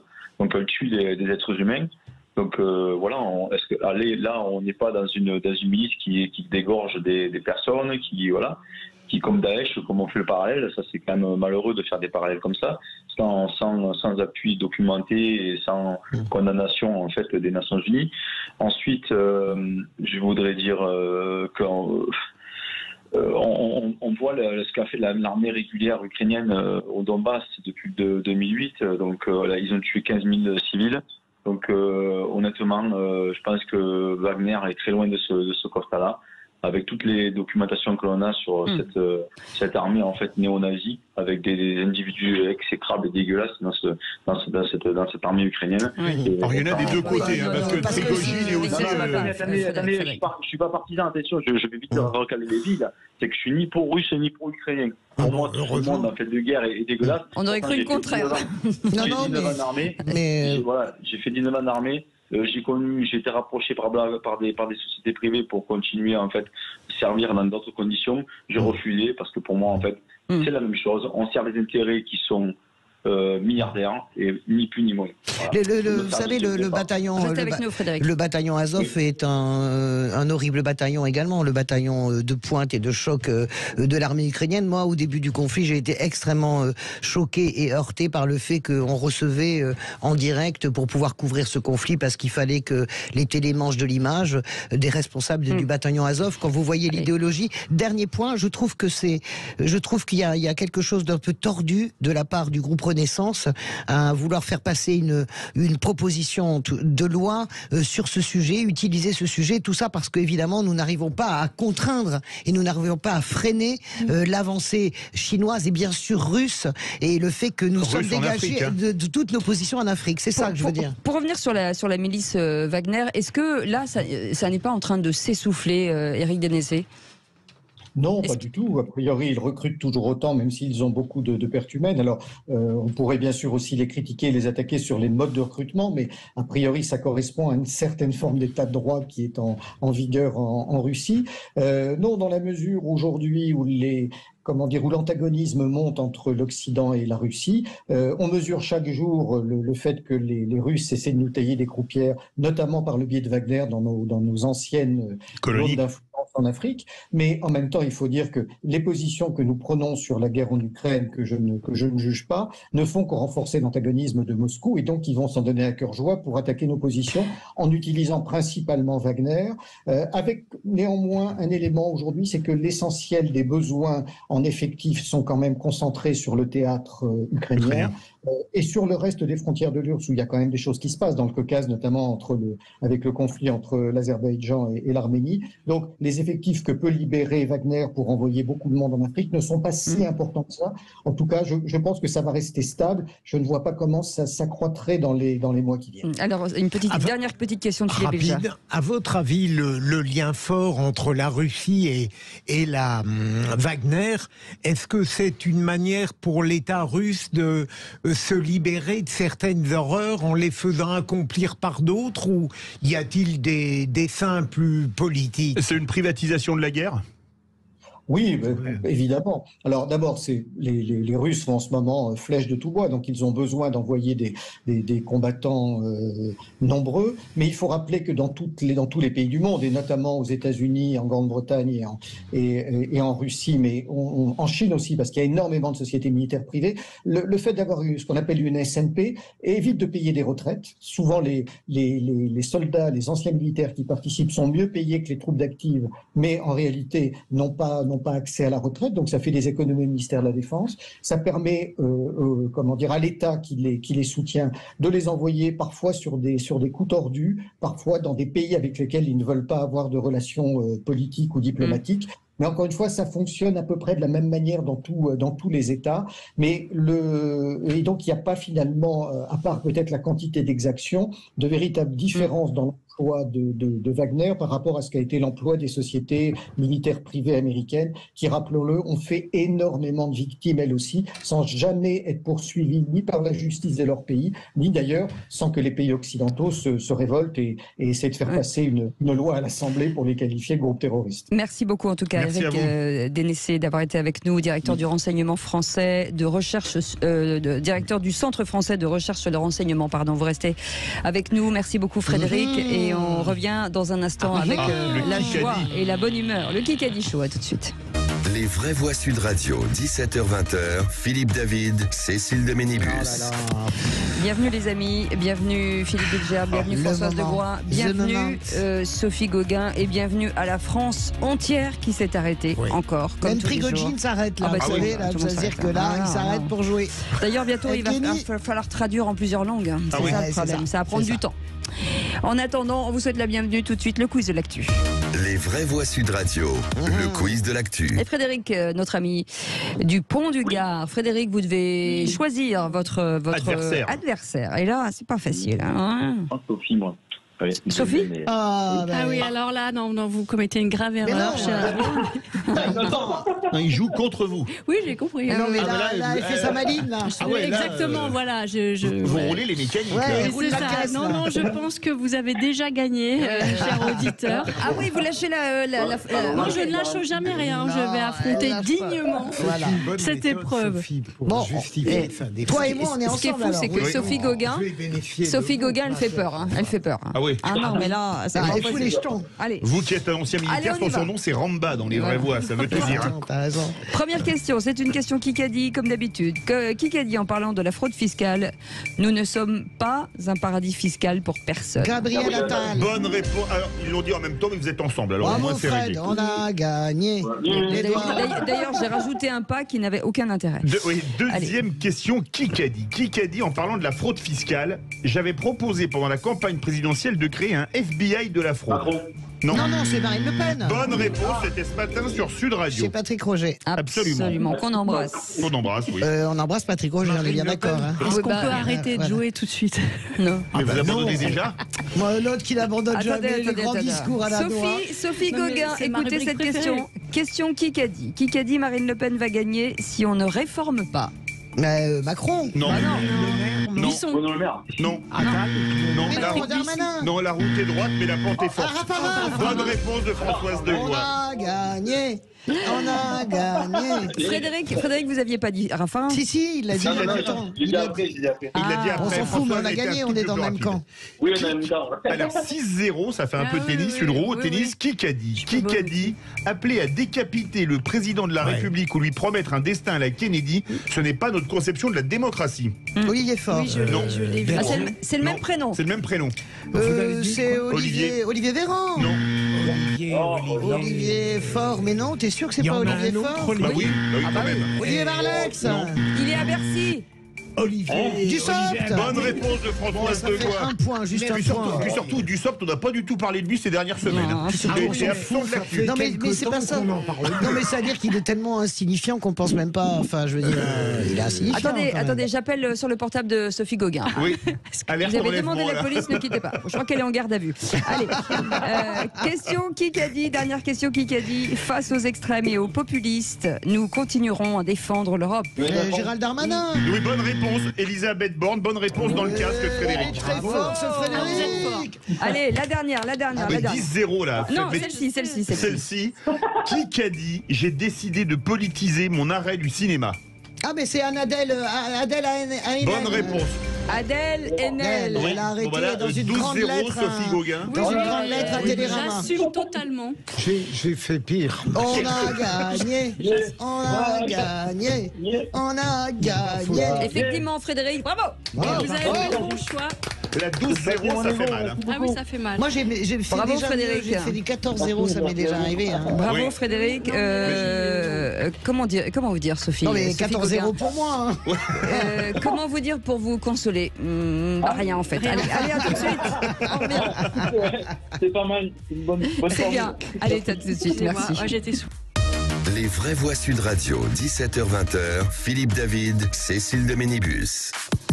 Où que vous soyez, merci en tout cas de nous écouter chaque jour, d'être de plus en plus nombreux, de nous regarder sur notre chaîne YouTube. Je vous invite bien entendu à vous abonner si ça n'est pas déjà fait et de nous envoyer la confirmation et la photo par Twitter. Non, je plaisante. En attendant... Je vous donne le numéro de téléphone de Cécile pour envoyer les textos. 06. Non, pardon. Vas-y, Ah non, je vous de ferai ta pas ça. bêtise. Vas-y. C'est toi qui es le roi Alors, du téléphone. alors, Allez, vas-y. alors C'est le 0826 300 300, le numéro de Exactement. Cécile. Elle a anticipé. Voilà. Forte, cette Françoise. Vous avez vu comment je sais faire ça, moi aussi. Vous n'avez pas un petit travail pour moi, pour donner l'horloge à la débile. Oui, c'est ça. Ouais, mais vous le dites moins bien. Philippe Bilger est avec nous, Françoise de Gaulle est avec nous et Sophie Gauguin est avec nous, vice-présidente de la région Normandie. Tout de suite, le coup de cœur de notre Philippe David national. Les vraies voix Sud Radio. Et ce coup de cœur est sur la fin de l'interdiction des séropositifs dans les armées. Oui, Cécile, il y a une chose que je n'imaginais même pas qu'elle puisse exister, c'était qu'il était interdit aux personnes séropositives d'intégrer nos forces armées, y compris la gendarmerie ou les pompiers militaires, comme les sapeurs-pompiers de Paris ou les marins-pompiers de Marseille. Une aberration doublée d'une injustice qui va être abrogée. C'est Sébastien Lecornu, le ministre de la Défense, qui l'a annoncé hier. Alors oui, je ne comprends pas en quoi une personne séropositive met-elle en danger ses collègues de travail, puisque je rappelle que ça ne se transmet que par le sang, le sperme ou les sécrétions vaginales. Et rappelons que les pompiers peuvent être au contact du sang, comme les militaires en cas de guerre. Mais pour les pompiers, c'est le sang des victimes qu'ils trouvent notamment sur les accidents de la route ou lors des tentatives de suicide. Et pour les militaires en cas de guerre, ils ont sur eux un patch avec leur groupe sanguin. On peut évidemment mettre « Faites attention » ou un code pour ceux qui le soigneraient. Alors, vraiment bravo. Je n'imaginais pas qu'une telle discrimination, que je qualifierais de moyenâgeuse, pouvait encore être en vigueur en France en mai 2023. Alors, bravo au ministre pour cette décision. Et moi je trouve ça bien. Voilà, écoutez, voilà, on met fin à la discrimination. Moi, voilà, c'est bien. Super. Voilà, vraiment bien vu. Je l'ai pas vu passer celui-là et c'est très bien vu, Philippe. Absolument, en mode discriminatoire, c'est très bien. La raison, c'était quoi? Je trouve que la raison, c'est qu'il y a la sécurité, ça s'appelle l'obscurantisme. Le motif. Là, c'est qu'il a mis en danger de ses collègues. Oui. Si tu veux. Alors, je vois pas où est la mise en danger des collègues. En tout cas, c'est bien. Moi, je trouve ça bien chaque fois que quelqu'un gagne un progrès. Eh bien, je m'en réjouis. Tu vois, je vais pas faire des manifs contre ça. Eh ben, dites-le en souriant, mon petit chat. Non, mais je le dis en souriant parce que j'ai l'impression que ça fait grincer des gens. Pas du tout. Pas du tout. Non, pas autour de cette table. Hein. Mon sentiment, c'est que ça fait quand même grincer des gens. C'est comme lorsqu'on a autorisé l'armée à recruter des homosexuels, si tu veux. Ça fait partie aussi de tout ce processus, je trouve, mais là, d'égalité. c'était du faux cutisme, parce qu'il y en avait et on fermait les yeux. Non, mais tu comprends ce que je veux dire. Ça progresse, c'est bien. Voilà. C'est bien. Ouais, bravo, super. Ben voilà. Eh bien joué. 20 sur 20, Ah, Philippe. Bien joué. Eh ben, écoutez, sans faute pour une fois par an. Mais non, mais ça veut dire que son bulletin remonte. C'est bizarre. Vous avez les encouragements de l'équipe. Merci. Et vous ne mettez pas un petit plus? Et il progresse tous les soirs. Allez, les amis, le top clic de Félix Mathieu. Les vraies voix Sud Radio. Que dire d'où il est parti, ça fait alors du clic sur les réseaux sociaux. Et parmi les sujets les plus discutés, Félix Mathieu, ce soir sur Twitter, on trouve Adèle Haenel. J'ai décidé de politiser mon arrêt du cinéma. Des mots de l'actrice tweetés par le magazine Télérama qui explique: alors que nous enquêtions sur la trajectoire d'Adèle Haenel, l'actrice a pour la première fois depuis les Césars 2020 accepté de prendre la parole. Les Césars 2020 qu'elle avait quittés, souvenez-vous, avec pertes et fracas à l'annonce de la victoire de Roman Polanski. Puis Télérama partage un courrier envoyé par Adèle Haenel qui a répondu par écrit à ses journalistes. La tournure est très militante. Je pars, je me mets en grève, je rejoins mes camarades pour qui la recherche du sens et de la dignité prime sur celle de l'argent et du pouvoir. J'ai décidé, dit-elle, de politiser mon arrêt du cinéma pour dénoncer la complaisance généralisée du métier vis-à-vis des agresseurs sexuels et plus généralement la manière dont ce milieu collabore avec l'ordre mortifère, écocide, raciste du monde tel qu'il est. Alors, on avait déjà revu l'actrice il y a quelques mois dans une réunion publique d'opposants à la réforme des retraites. Si le gouvernement commence à agiter le fait de dire que soi-disant cette réforme elle est féministe, c'est d'autant plus inquiétant que ce gouvernement est en soi composé de violeurs. C'est déjà mauvais signe, on va dire. On dirait carrément que c'est un critère de sélection même. Et dans la mesure où le projet ici, c'est de précariser encore plus les plus précaires et donc, a fortiori, les femmes, c'est carrément le monde à l'envers. Ce qu'on veut, c'est renverser le capitalisme et on a plein d'idées pour ce que pourrait être un monde post-capitaliste, c'est-à-dire communiste. Cette fois-ci par écrit dans Télérama, elle en dit plus sur l'interruption de sa carrière. Adèle Haenel dénonce une industrie bourgeoise qui, je cite, produit à dose homéopathique des films sur les pauvres héroïques et des femmes exceptionnelles, histoire de capitaliser toujours davantage sur notre dos sans donner aucune force à notre mouvement. Selon elle, continuer de rendre désirable ce système est criminel. Cette lettre ouverte suscite forcément beaucoup de réactions. Parmi les dubitatifs, Eugénie Bastier du Figaro qui écrit « Je vous annule de mon monde », écrit l'actrice Adèle Haenel, triste itinéraire d'une artiste dévorée par la politique qui ressemble à une emprise sectaire. Au contraire, la députée écologiste Sandrine Rousseau tweet en soutien « Cette colère qui monte en face, les résistances s'organisent, mais nous gagnerons, nous n'avons pas le choix », Sandrine Rousseau qui adresse ensuite un cœur violet à l'intention d'Adèle Haenel. C'est intéressant quand même. Moi, je suis frappé. Voilà une actrice dont je ne raffolais pas. Hein. Je suis plus classique dans mes choix féminins d'acteurs, d'actrices. Oui, mais j'avais été frappé par le fait qu'elle avait une liaison de quelques années avec une femme, un metteur en scène qui s'appelait Céline Sciamma, dont j'avais lu une interview, mais vraiment éblouissante. Et je pense qu'elle ne cesse pas, Adèle Haenel, de se durcir, de devenir... si nous étions dans une période de terrorisme, je l'imaginerais bien, mais ça n'est pas le cas du tout, hein, je précise. Elle a une telle idéologie, une telle dénonciation, une telle révolte qu'on pourrait imaginer qu'elle serait prête à d'autres actes. Françoise Leroy. Moi, je trouve intéressant ce qu'elle dit. Alors, je vois la radicalité, je vois l'extrémisme, hein, absolument. J'entends la colère, une grande souffrance personnelle.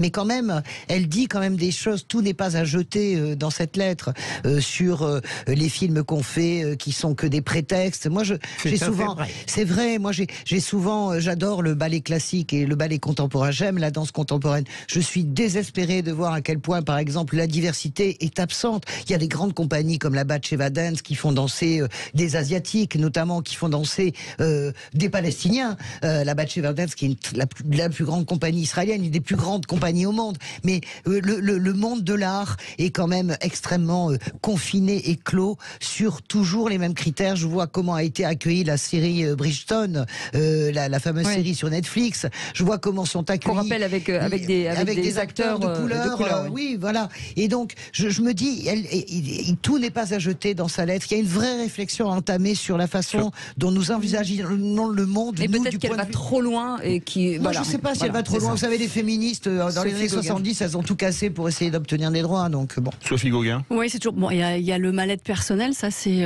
évident, mais qu'on peut évidemment comprendre sur un parcours, hein, parce que c'est quand même publiquement pas facile d'arriver à s'exprimer sur ces sujets dans un environnement artistique où on voit bien que libérer la parole, c'est pas simple. Donc après, chacun fait comme il ressent avec ses moyens personnels. Elle a choisi cette expression-là qui est assez radicale.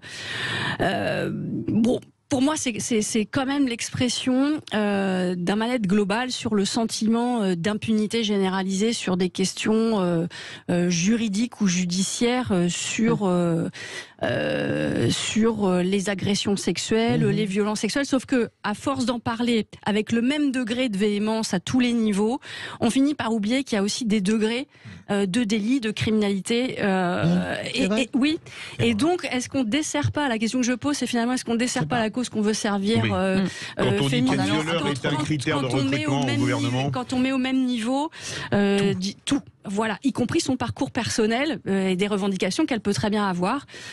Bon, après, il faut réfléchir aux choses. C'est vrai qu'on fait pas d'omelette sans casser. Il faut réfléchir à cette lettre parce qu'il y a des choses qu'elle dit qui sont quand même très intéressantes, qui nous secouent mais qui sont intéressantes. Oui, par contre, je dirais quand même qu'on n'a pas entendu le garde des Sceaux une seule fois s'exprimer sur sa doctrine en ce qui concerne les violences faites aux femmes, les violences intrafamiliales, tous ces sujets-là aujourd'hui qui arrivent dans le débat de société. On ne connaît pas sa doctrine. Il en avait parlé une fois.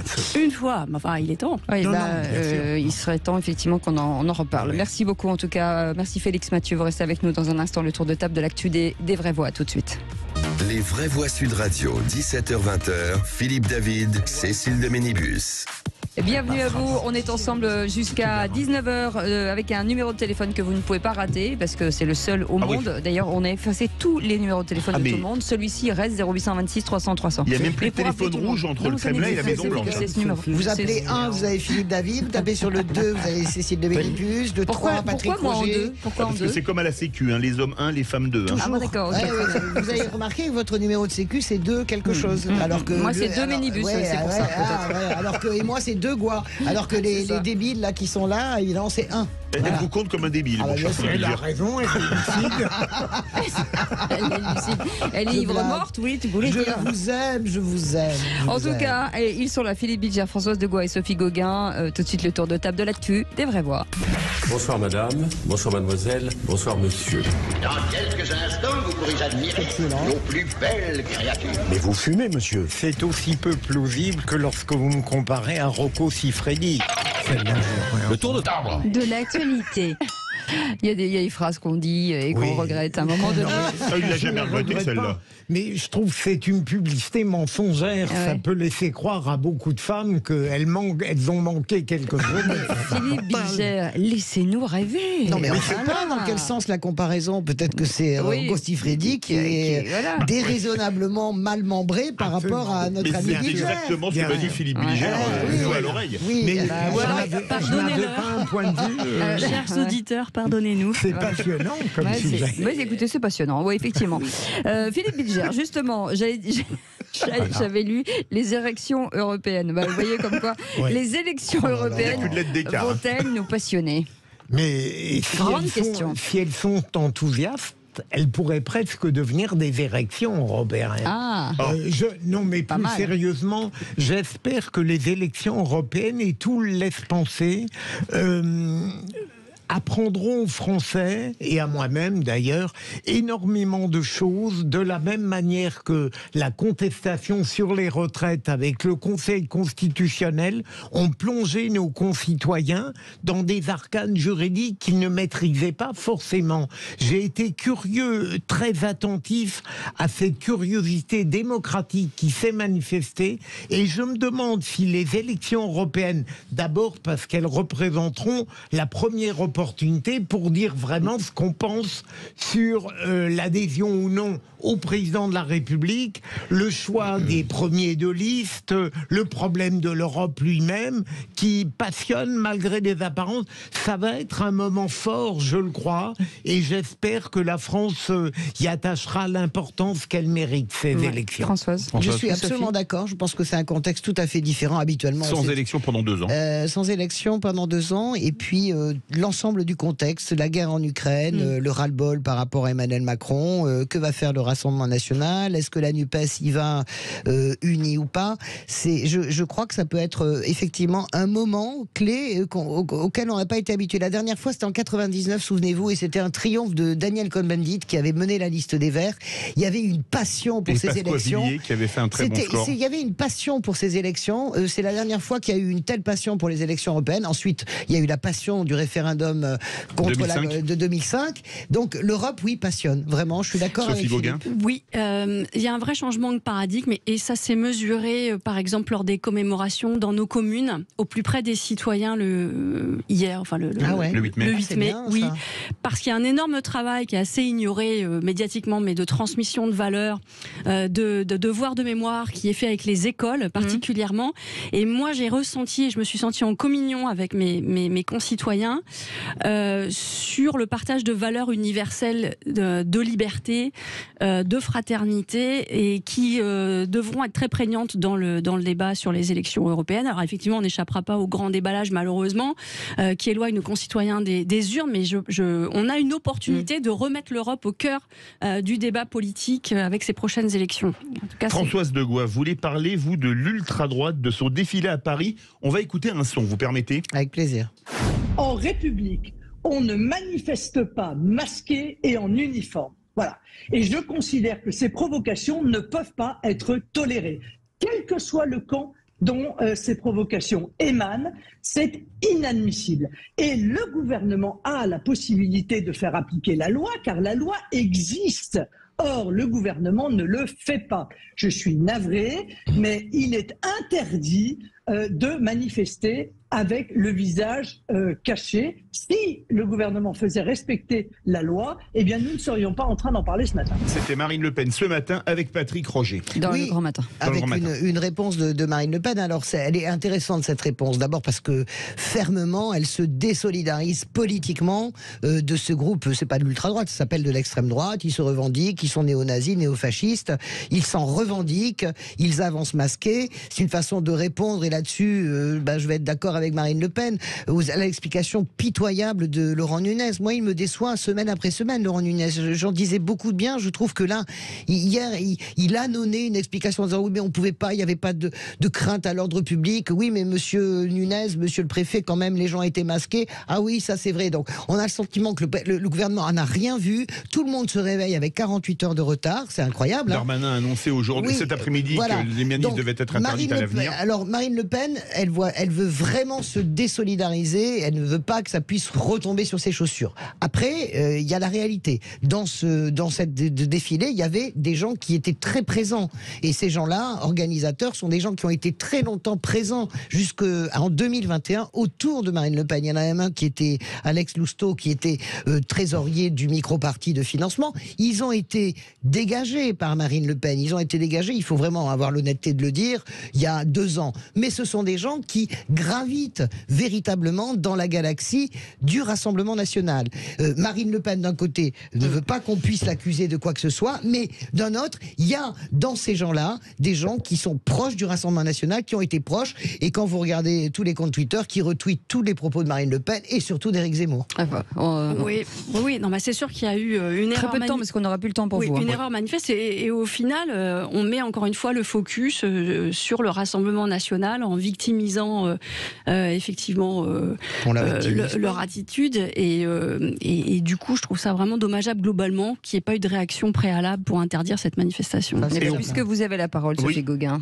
C'est une prise de parole hybride, c'est l'arrivée en Normandie du plus grand ferry chez vous, donc hybride du monde. Oui, voilà. Vous avez prévu la prise de courant ? Exactement. Même avant que l'Europe nous le demande.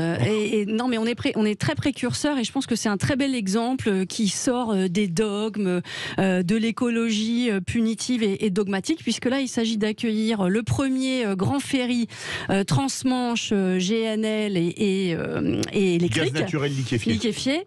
Et que nos ports, donc, nous investissons massivement en Normandie pour pouvoir accueillir ce navire qui répond à des exigences à la fois d'économie durable, de tourisme durable, et qui incarne aussi une économie, un vrai modèle économique, contrairement à ce qu'on peut entendre parfois sur les bancs politiques, parce que moi je veux bien de la décroissance, mais je ne sais pas comment on l'incarne en termes d'emploi, et surtout de puissance française, puisque la Brittany Ferries, la compagnie qui donc met ce navire en 2025, est une compagnie française. C'est la dernière à battre pavillon français, c'est le dernier employeur de marins français, avec des conditions sociales qui ne sont pas les mêmes que d'autres pavillonneurs étrangers, et donc je tire mon coup de chapeau. Et en plus c'est une question de souveraineté, parce que tout le monde a oublié le Brexit, mais pouvoir avoir des armateurs français capables d'assurer un transmanche en plus de façon durable, avec un slow tourisme comme on le dit aujourd'hui, eh bien tant mieux. Et c'est chez nous que ça se passe. Qui est-ce qui l'a construit ce navire ? C'est moi. C'est la Brittany Ferries, l'armateur. Les chantiers sont chinois, parce que nos chantiers nationaux sont surbookés avec les constructions des programmes militaires. Voilà. Et ben voilà. Non, mais ça c'est un vrai sujet. Oui, c'est un vrai sujet. J'ai bien fait poser la question. Vous restez avec nous. Ça va de soi. Non, mais je savais pas du tout que c'était construit par la Chine. C'est intéressant.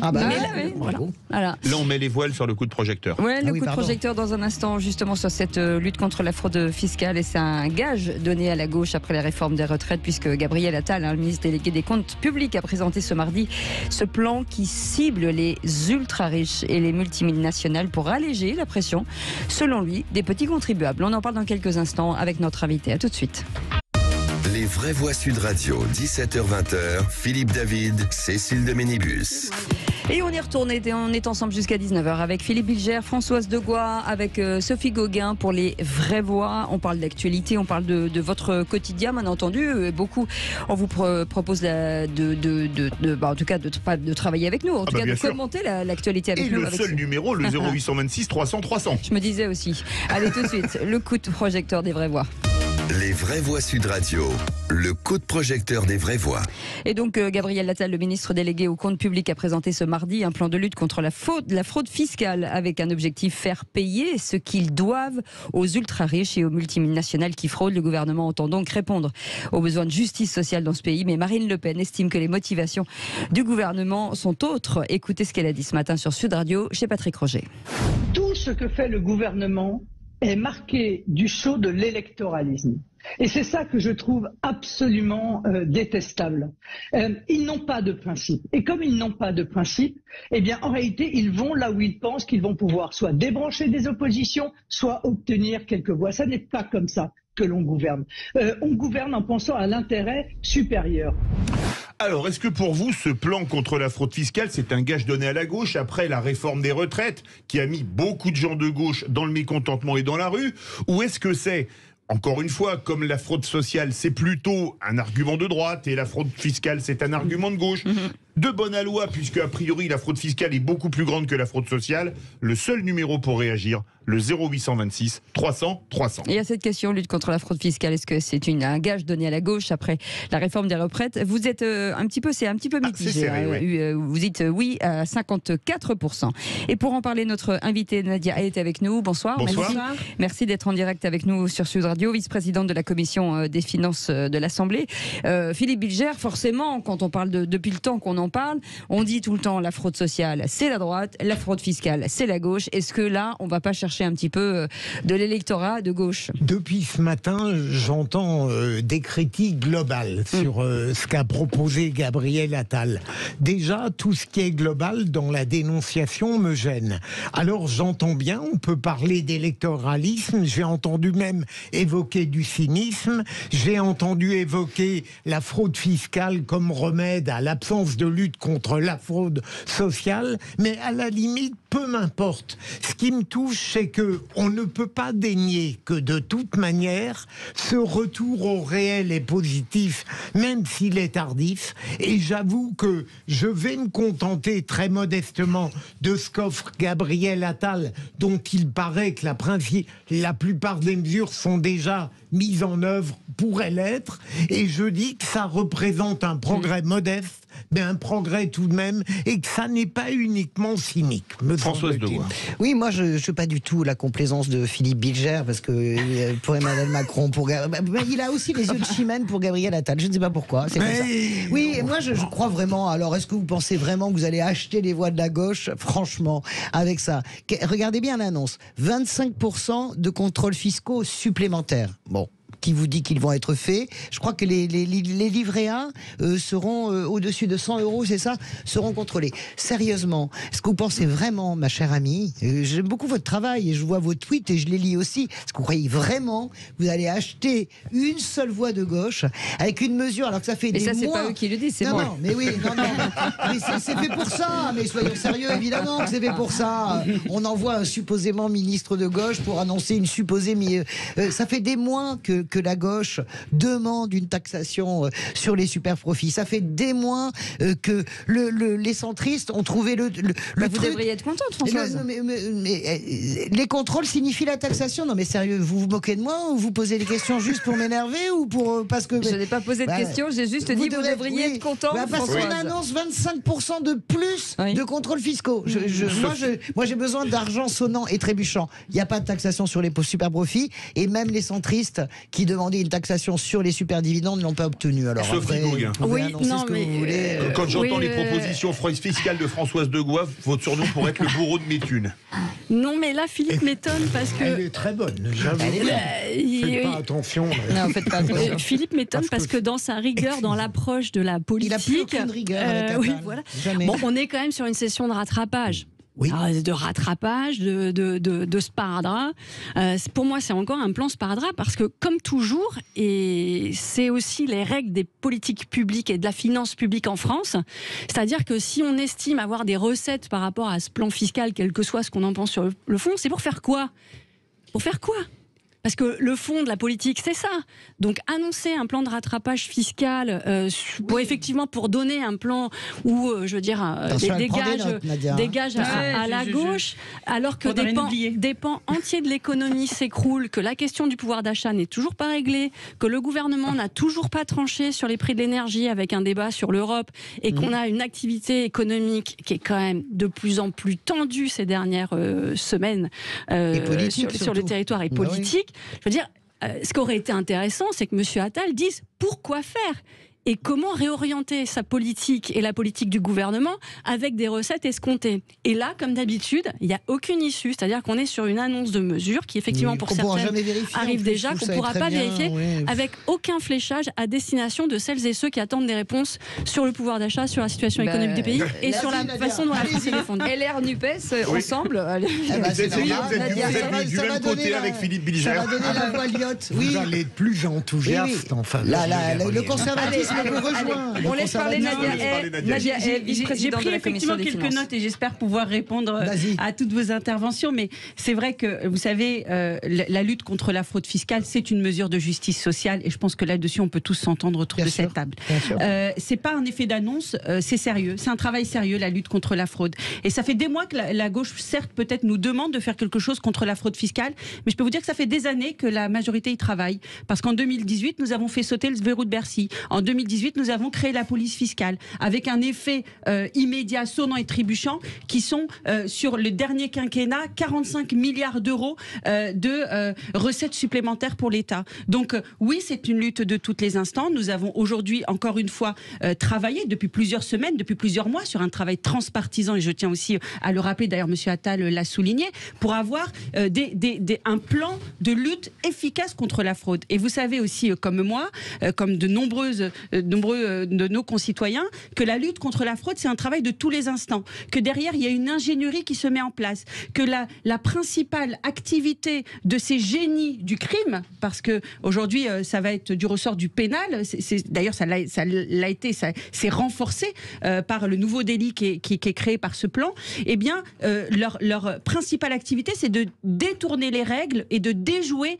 la réglementation. Et donc, le plan qui est affiché aujourd'hui, il est ambitieux, il est documenté, il est transpartisan pour répondre efficacement à ce que nous connaissons aujourd'hui, et il faut avoir ce travail de prospective pour anticiper justement ces génies du crime, leurs activités, à travers la création de cet observatoire. J'ai une question. Vous parlez de génie du crime. Je termine juste par cette dernière phrase. Ensuite, on rebondit sur le génie du crime, mais encore une fois, je pense que et les propos de Marine Le Pen sont vraiment, encore une fois, assez hallucinants. Moi, de toute façon, à chaque fois qu'elle s'exprime, ça me fait sourire, mais d'ailleurs, derrière tout ça, j'ai plutôt peur pour mon pays et surtout par la montée de l'extrême droite, parce qu'elle est nulle, elle n'y comprend absolument rien à ce que nous sommes en train de faire, elle ne comprend rien au système et la manière dont ça se passe. Elle parle d'électoralisme, c'est qu'elle n'a rien compris. C'est parce qu'elle ne sait pas comment fonctionne aujourd'hui notre système de fraude et surtout la manière dont on y répond. Créer un service du renseignement fiscal après avoir créé une police fiscale, après aussi et dans le même temps créer ces nouveaux délits qui sont du ressort du pénal. Là, c'est nouveau, c'est efficace et c'est Emmanuel Macron et sa majorité qui l'a mis en place. Moi, j'entends tout ce que vous dites, vous me sortez tout vous êtes content d'avoir les voix du RN pour voter l'ensemble. Ah non, pas moi, Madame Desgaux, vous pouvez pas me faire Françoise, vous pouvez pas me faire ce... Soyez sympa, je termine. En tout cas, votre majorité a été très heureuse d'avoir les voix. Je peux vous dire qu'ils votent plus Sauva avec la France Insoumise qu'avec nous. Non, pour voter l'ensemble des mesures, soyez sympa de me laisser finir, l'ensemble des mesures, vous avez été très heureuse, vous avez été très heureux, renaissance de filer plusieurs vice-présidences, arrêtez avec le cinéma sur l'ensemble national, pas vous, mais en tout cas votre parti. Moi, les génies du crime, les génies de la fiscalité. Il y a une ingénierie derrière. D'accord, il y a une ingénierie. Donc c'est les grandes boîtes, du CAC 40 je veux dire des experts du crime. Ils disent les super revenus. Les super revenus, c'est pas les génies du crime. J'imagine que les super revenus, c'est toutes les boîtes du CAC 40 que vous allez contrôler. Non, parce que nous, vous savez, on fait la différence entre... Vous partez du principe que tout le monde est fraudeur. Nous, c'est ce qui fait la différence avec peut-être la gauche. Je voudrais terminer. Non, déjà, vous voyez, ça c'est une caricature. Est-ce que les génies du crime, c'est les génies de l'optimisation ou de la fraude? Est-ce que quand Gabriel Attal parle des super riches, il parle pas des génies du crime, il parle des super boîtes qui font des super bénéfices. Donc, est-ce que vous allez multiplier par 5% ou 20% les contrôles sur Bolloré, sur Arnaud, etc. Mais parce que justement, mais c'est hyper intéressant ce que vous mettez sur la table. Et d'ailleurs, on y répond partiellement, pas en totalité, parce que c'est une lutte à l'échelon international. Et c'est pourquoi, dans ce plan, il y a la création de cette proposition de créer une COP fiscale. Là aussi, c'est inédit. C'est pour embarquer tous les autres pays avec nous dans cette lutte contre la fraude fiscale. Mais c'est pour lutter contre toutes les zones grises, toutes ces opérations qui sont faites avec les filières, avec les maisons mères à l'étranger, pour permettre justement de diminuer leurs bénéfices en France. Ça touche les clients les plus fortunés et ça touche de grandes entreprises internationales. Françaises. Oui, et si Total se retrouve dans cette zone grise, évidemment, cette mesure-là s'appliquera à l'ensemble des entreprises qui se retrouveront, aux clients fortunés qui se retrouveront dans cette zone grise. Mais sans jeter l'opprobre sur qui que ce soit. C'est pour avoir un objectif précis, celui de lutter contre la fraude fiscale et ne pas laisser justement toute cette ingénierie se développer. Et pourquoi quelle est la différence finalement avec Tracfin? Est-ce que c'était pas suffisant aujourd'hui ce renseignement financier? Ça vient compléter. Vous savez, Tracfin, c'est aussi des signalements qui sont faits auprès de Tracfin pour rendre justement Tracfin très efficace. Eh bien, avec la police fiscale, avec ce nouveau service de renseignement qui va être créé, eh bien, ça permet aussi d'alimenter les dossiers Tracfin pour qu'il y ait une solidité derrière et ensuite poursuivre derrière. Donc, tout ça, c'est un complément d'outils qui sont mis déjà en place, d'autres qui sont nouveaux. Et je rappelle une mesure extrêmement importante dans le cadre de ce plan, c'est la création de 1500 postes pour venir appuyer, mettre en œuvre et poursuivre des agents d'élite, avec la création de 40 officiers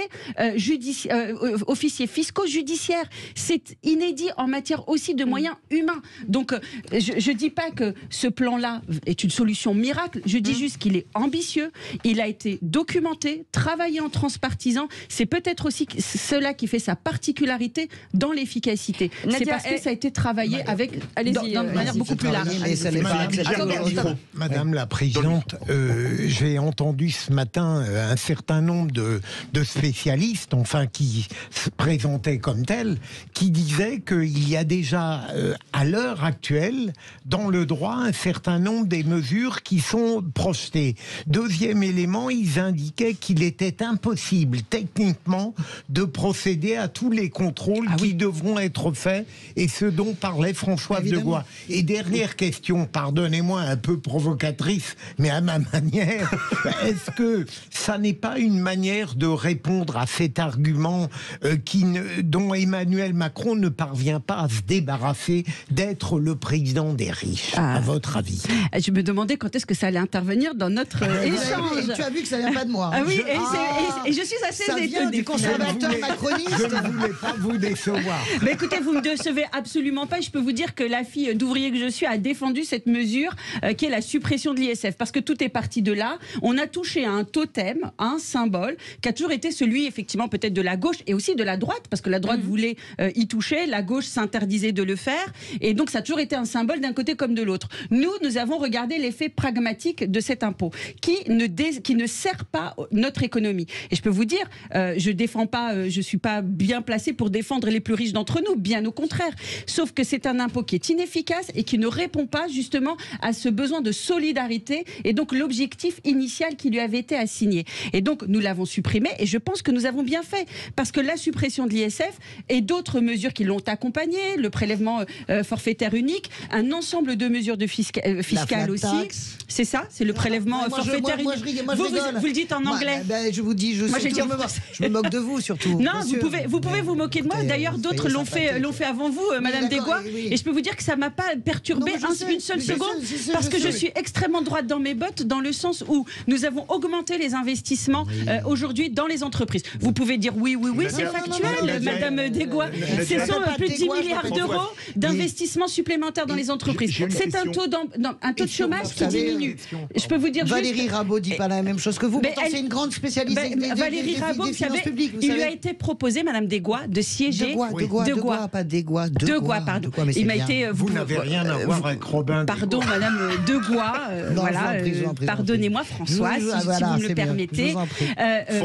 Madame Rabault lui a été proposé lors du précédent quinquennat de siéger comme tout autre député, député de l'opposition, de siéger au sein du comité de l'évaluation de la fiscalité du capital. Sa réponse, elle a dit non. Alors moi, je veux bien ensuite que derrière on critique, mais quand il s'agit de travailler, finalement, il n'y a plus beaucoup de monde. J'ai une question à vous poser. Pour votre question. Ma première, dérisoire, mais... Pardon Philippe, vous pouvez la répéter ? Dans le micro. Dans le micro. N'existe pas déjà. Oui, pardon. Il y a des mesures, et d'ailleurs, Gabriel Attal, lui aussi, a été très honnête sur le sujet. Mais par contre, vous pouvez inventer toutes les mesures que vous voulez. Si derrière, vous ne mettez pas les moyens financiers et humains, et c'est peut-être ça aussi qui manque aujourd'hui à notre système de lutte antifraude, eh bien, ce sont des moyens humains. Et c'est ce que va aussi apporter cette création de 1500 postes. Et ce sont des moyens financiers, je crois de mémoire, mais c'est le chiffre vraiment, mais à vérifier, je vous le dis, c'est presque 100 millions d'euros qui vont être mis sur la table sur ce plan. Donc, il va venir accompagner la création de postes et d'autres mesures. J'ai une question pour une réponse courte, que Sophie et Cécile ont aussi une question. A priori, la principale fraude, mais c'est dur à quantifier, comme c'est de la fraude, c'est la TVA. Qu'est-ce qu'on va faire pour s'en prendre à la fraude à la TVA ? Eh bien, justement... On parle de 25 milliards quand même. Eh oui, mais la fraude, vous avez la fraude à la TVA, vous avez des opérations qui sont menées à l'étranger sur les fameux prix de transfert, le lien qu'on peut avoir avec les trusts à l'étranger. Eh bien, c'est toutes ces fraudes-là sur lesquelles il va falloir qu'on intervienne. La fraude à la TVA, c'est renforcer aussi toutes les capacités d'action des douanes pour permettre là aussi davantage de réprimander, de sanctionner, d'identifier. Ça aussi, il va y avoir un projet de loi sur les douanes qui va venir répondre aussi à ce type de fraude. Sophie Gauguin. Oui, non, mais encore une fois, si on peut peut-être sur certaines mesures porter du crédit à un travail de fond, c'est pour faire quoi dans le projet politique ? Parce que c'est ça qu'attendent les Françaises et les Français à un moment donné où on sort. Bah oui, mais il est où le plan de quel est le plan de redistribution ?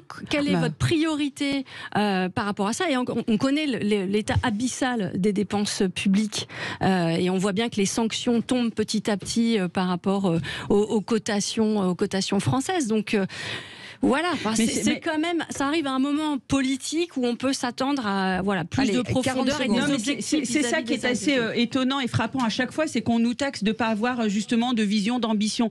Or, elles sont extrêmement claires. Non, d'objectifs précis. Non, mais d'objectifs précis qui est de donner plus de solidité à notre service public, de refonder notre école, de refonder notre système de... ça dépend des fraudes, Madame Degois.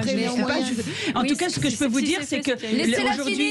Non, mais après, voilà, je réponds à une question parce qu'après on va nous taxer de ne pas avoir de vision et d'ambition. C'est de renforcer nos services publics, de les rendre mieux et plus efficaces dans nos territoires. C'est ce que nous avons commencé à faire et c'est ce que nous voulons faire davantage.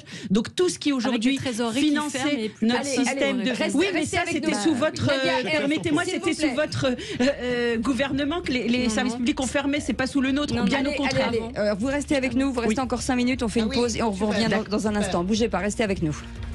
Les vraies voix Sud Radio, 17h-20h, Philippe David, Cécile de Ménibus. Allez, la suite de ce débat justement sur les propositions de Gabriel Attal, de mettre fin, en tout cas de lutter contre la fraude fiscale des multinationales et des ultra-riches.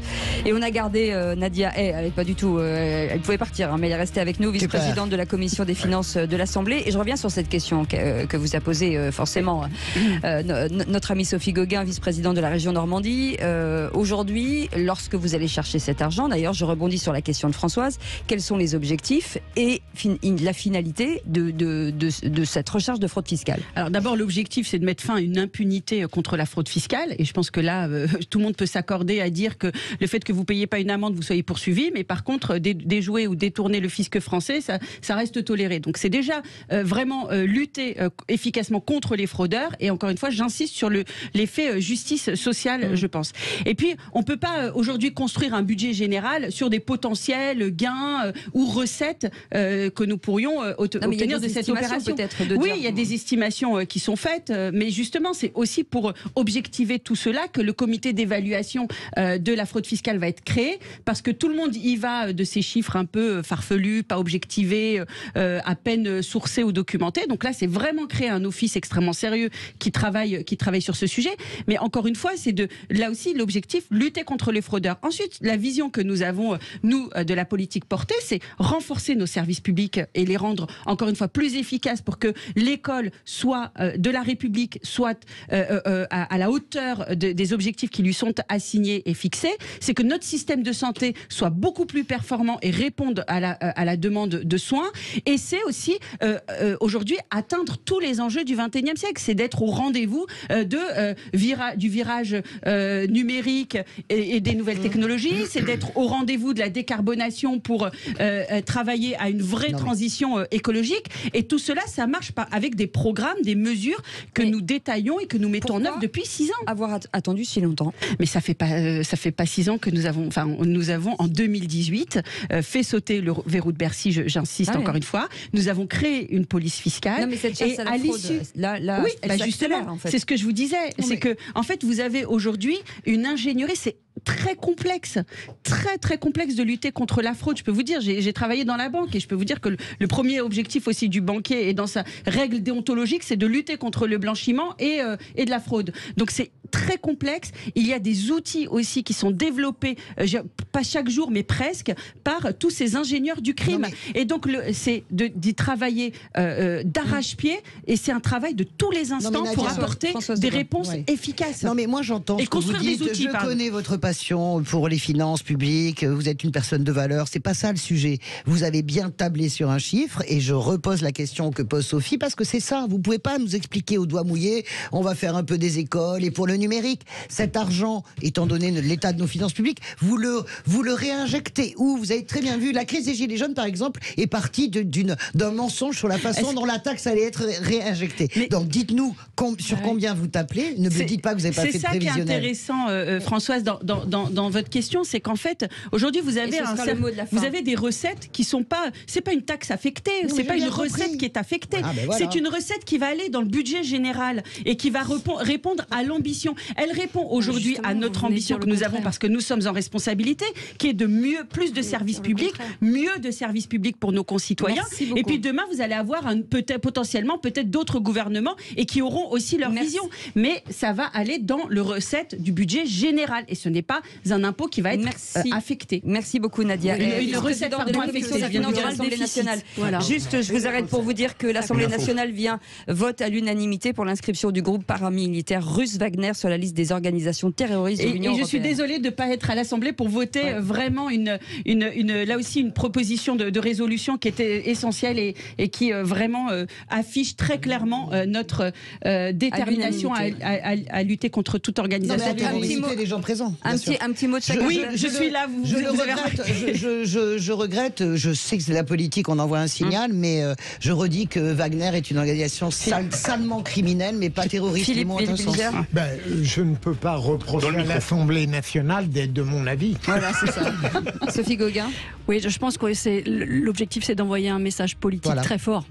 Oui, aussi. C'est une proposition de résolution. Et c'est la résolution, c'est souvent le cas des résolutions, et tant mieux si ce message politique est adressé, quand bien même sur le droit, la question est ailleurs.